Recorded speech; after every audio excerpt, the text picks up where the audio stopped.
With Nobody 2 being released in the theaters tomorrow, I thought I might as well, you know, watch the first movie before going into the second movie.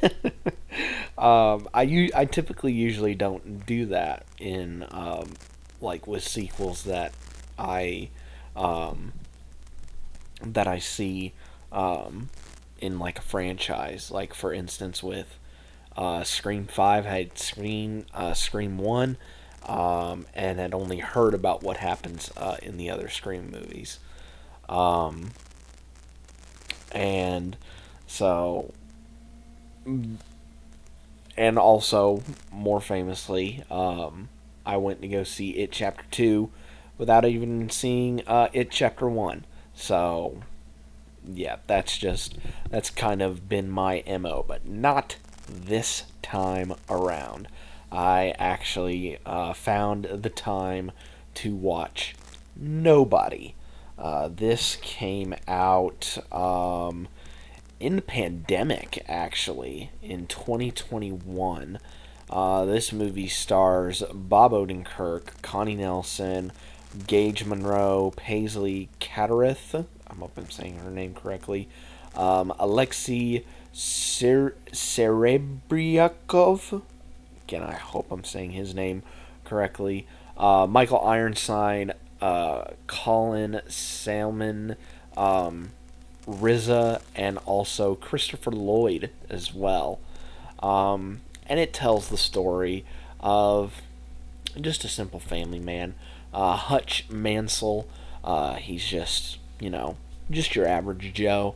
Works at a fabrication place, and just trying to live a normal life. However, an event happens in his life that awakens a bit of a darker side in him, and he has to go and take care of business.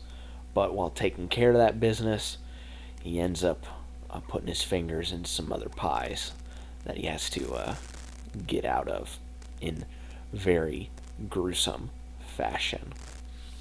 So, I was wondering, because I had heard a lot about this movie before even watching it, and then when the opening credits rolled, I was like, I know why this had a whole lot of hype around it, or a lot of buzz around it when it first came out, because this was an 87 North production. And 87 North, for those that do not know, they are responsible for the John Wick films.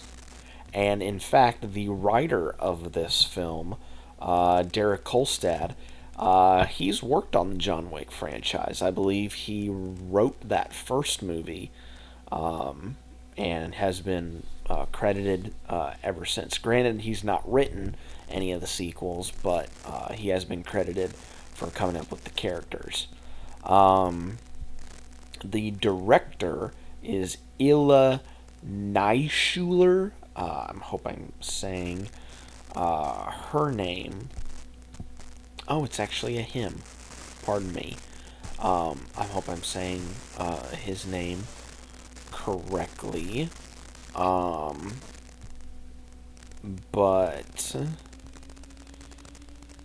this is not his first rodeo. He directed a couple of stuff beforehand, which more so, well, he did direct, I think, a movie. I believe it is a movie. I'm looking it up on his IMDb. It says Hardcore Henry, which came out 10 years ago, but more so for his music videos. But then he directed Nobody. He directed an episode of Karamora, and he also directed the most recent film that Amazon Prime has put out, which was Heads of State, with John Cena and Idris Elba in it. So, got a sizable resume with him. But, yeah, this movie was really, really good. I really enjoyed the story aspect and how they showed it, which was at the beginning we saw Hutch's routine, essentially. Basically, through all the days of the week, like Monday, Tuesday, Wednesday, Thursday, Friday, basically showed every bit of his routine down to the nth degree. But when the house robbery happens, everything changes, and you see that gear switch happen in his mind, and it's really cool to, cause when obviously when you see Bob Odenkirk, like what does everybody think? Better Call Saul. That's exactly like what we think of him as. But to see him in this movie really be a real badass dude, like, that was pretty awesome. And the fight scenes that he has in this movie are really, really good. Again, it's an 87 North production. All the fight scenes in this movie are going to be really good. And I think Ila did a really good job of shooting these action scenes. Not a lot of cutting. You got to see a fair bit of the action, very much in the similar vein to the John Wick films, which I appreciate. And there was a lot of gruesome stuff in this.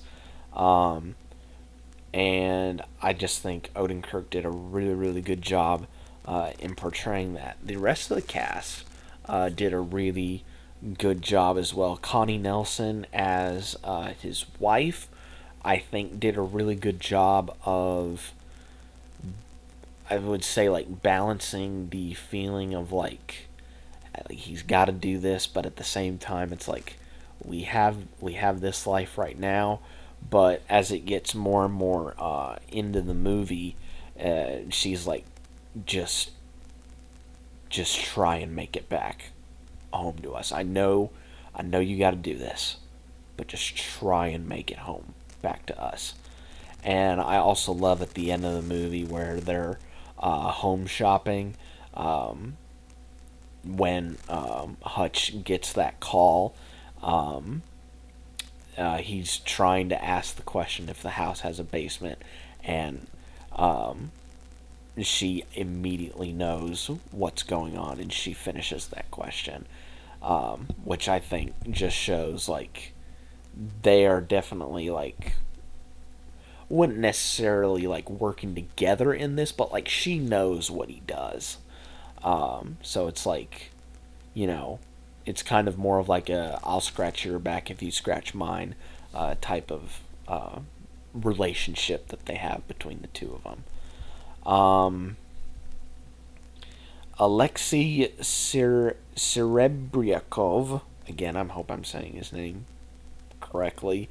I thought he did a really good job of playing Yulian, where, when we see him, he's coming into the club, and, he's singing all these, like, karaoke songs, but then, when he has to go and, make this deal with the, I believe it is called the Obstadt, which is, like, this big, like, big pile of money. He basically takes his martini glass, he smashes it against the cocktail table. He goes up to the dude that was side-eyeing him when he would walk past, and just, like, cut him up with that martini glass. So it's like, yeah, he can have his fun, but he can also be a very serious and dangerous threat. And I think my favorite of the